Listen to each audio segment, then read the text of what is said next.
see my phone? I think Ro has it. Really? Uh-huh. He's always playing with my phone, huh? Is there? He's playing Roblox? No more Roblox. He has no more Roblox? Okay, baby. Alright. Thank you. Bye-bye. Where is that my phone? Nothing. I was just playing Roblox and then I stopped so I can watch this.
What's up, guys? It's 2022. Welcome back to my channel. I appreciate y'all for all my viewers out there. I cannot thank enough for your support. It's what keeps me going, doing my build and sharing it with y'all.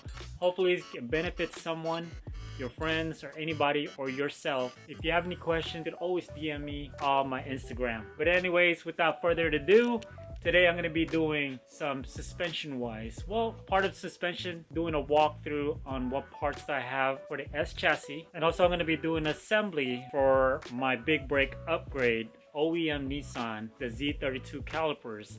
Basically the whole goal scenario is to get the car back on the ground.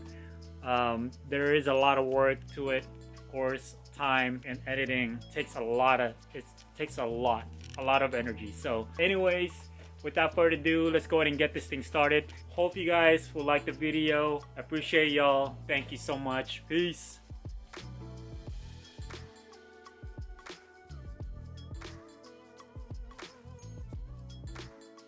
Guys, what we're seeing here is basically I refurbished the calipers here. You see you got the Sumitomo's front and the rears too as well.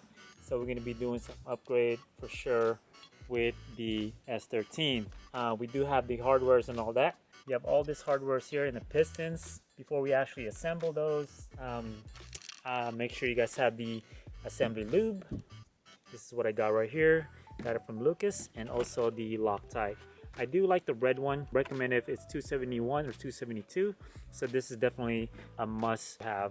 So the second thing, of course, you're gonna need to rebuild this is that you're gonna need some caliper kits. So this one I got it from Centric. You can see it comes with the small O-ring gasket there. Comes with the boot and another gasket for the inner side of the pistons. This is all the front hardwares here with the pistons. I am still gonna be using the pistons for the calipers because that seems like they're still in good shape. Any dents in them or crack, don't reuse them. This is for your safeties. And now you're seeing right here on this side, it's gonna be for the rear, and it's quite smaller than what you expect for the front piston. So there's a big difference there. As you can see, I don't know if you can see that closer. Now, next thing that I got is basically the braided lines for the brake lines. The longer ones for the front, and then the shorter ones are for the back. With that being said, you're gonna need to upgrade your front rotors, and I got one of these from Brakekinetics. I got the drill slot ones. Also for the rear, they're also drilled slot too as well. Also with the GK Tech, I grabbed the butterfly because I will be upgrading the lines to Z-32 e-brake lines. So this is going to be a full shebang once we install this thing. The whole installment basically should be pretty basic. This is where old bracket goes. you will be replacing that with these. And let me show you guys what it looks like. So you got 3 of those bracket holes right there where you can actually mount this the e-brake lines. So from what I believe, and this is all the hardwares that come with, and shout outs to GK Tech, definitely I recommend them. And if they've been in the industry with like the 240s and other Nissan's vehicles out there.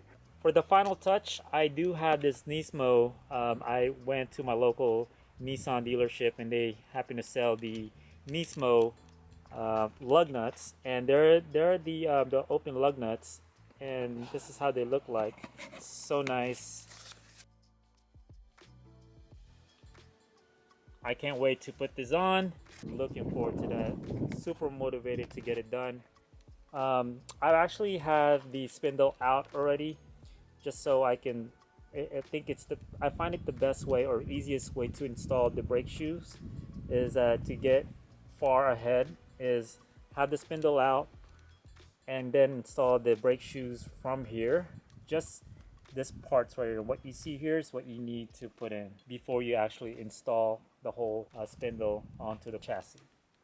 So #1 pro tip is I got one of these Permatex. Get one of these aluminum anti-seize lubricant. Will prevent from having seizing. Also, it'll protect from getting rust on the surfaces. So without further ado, let's go ahead and install these.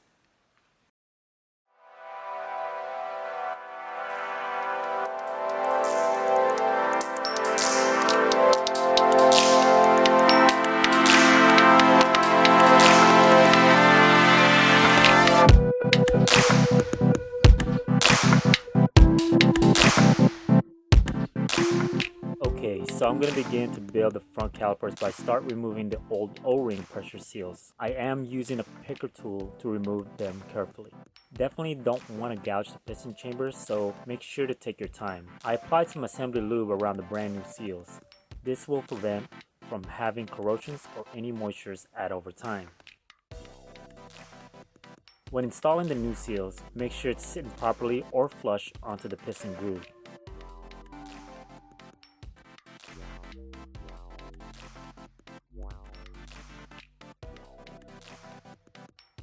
Other than that, it's really simple to install.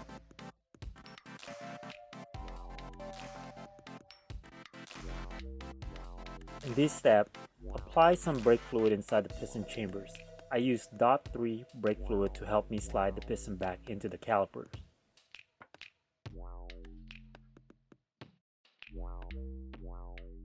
As you can see, I sat both pistons halfway in.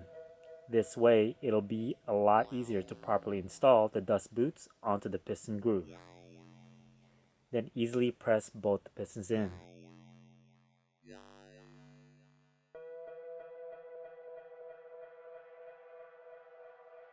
Now, installing the lock rings are probably the most challenging part, just because you have to be very careful not to rip or puncture the rubber boots. So just take your time, you'll get it done eventually.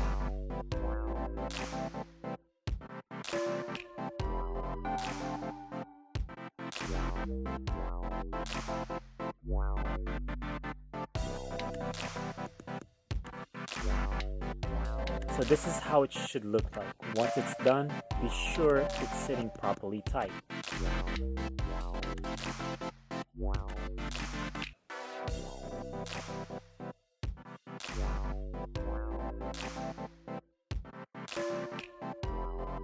Also, do not forget to replace and install these passage O-ring seals. Both seals sits on one side of the caliper.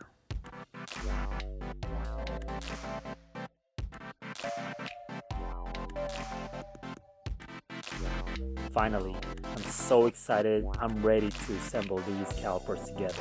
I decided to use the original old hardware as they are in very good shape to my inspections.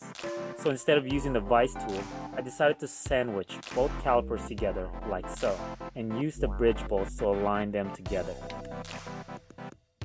Now before tightening these bridge bolts, there is no proper way to rebuild these Z-32 calipers without using some thread locks onto the caliper bolts.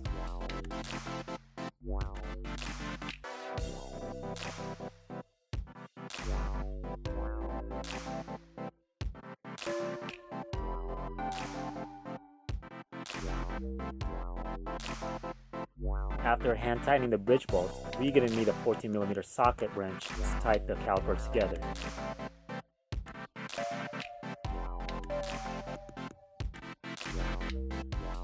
Now, one fact to know is that Nissan did not provide the torque specs on these bridge bolts on FSM.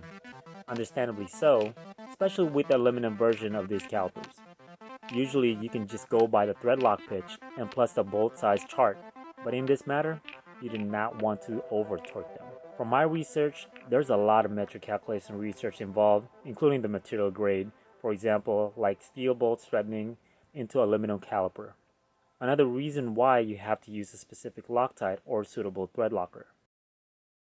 I did end up editing the rear calipers as well, but I figured it's exactly the same process after rebuilding the front calipers, but way easier. So I hope you enjoyed this episode and help you successfully rebuild your own Z-32 calipers. Like and share, and please subscribe if you have not. Thanks for being my patron.